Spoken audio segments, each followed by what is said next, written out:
Bonjour à tous. Aujourd'hui, des progrès constants. Je ne pense pas l'avoir saisi, mais je fais une chose. Oubliant ce qui est en arrière et me portant vers ce qui est en avant, je cours vers le but pour remporter le prix de la vocation céleste de Dieu en Jésus-Christ. C'est Paul qui parle dans Philippiens 3 au verset 13 et 14. C'est le devoir de chaque homme, s'il se dit chrétien, de dominer ses pensées par la raison et de s'obliger à être de bonne humeur et heureux.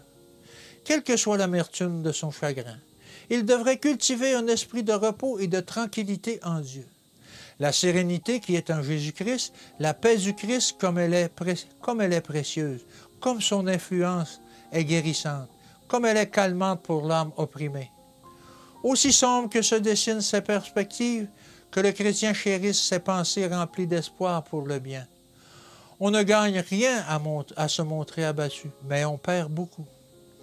Tout en contribuant au bonheur et à la santé des autres, la bonne humeur, le calme, la calme résignation et la paix du chrétien lui feront lui-même le plus grand bien.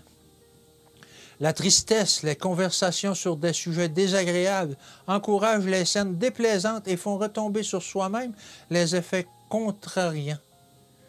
Dieu désire que nous oublions tout ça, que nous nous baissions par les regards, mais que nous levions les yeux en haut, en haut.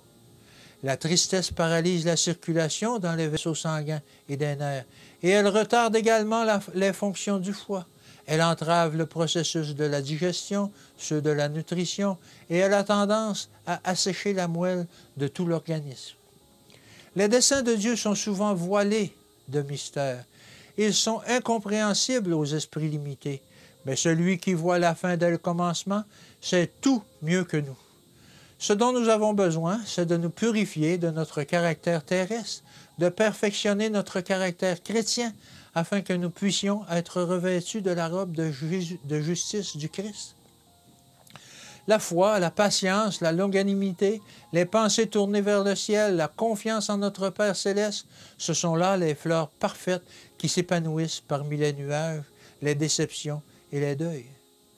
La consigne de la Providence en relation avec son peuple est l'avancement, le progrès. Le chemin de la sainteté est fait de progrès constants. C'est s'élever de plus en plus haut vers la connaissance de l'amour de Dieu. Dieu ne change pas. Il est le même hier, aujourd'hui et éternellement.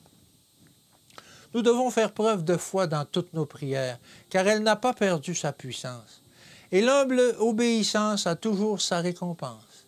Si nos frères qui professent croire en la vérité démontraient leur foi par leurs œuvres, ils honoreraient Dieu et seraient rendus capables de convaincre bien des âmes qu'ils possèdent la vérité. Car selon leur foi et leur obéissance, ils accomplissent les promesses de Dieu. Ils seront doués de la puissance d'en haut. Que Dieu vous bénisse et qu'il vous garde. Et encore une fois, je vous dis à demain.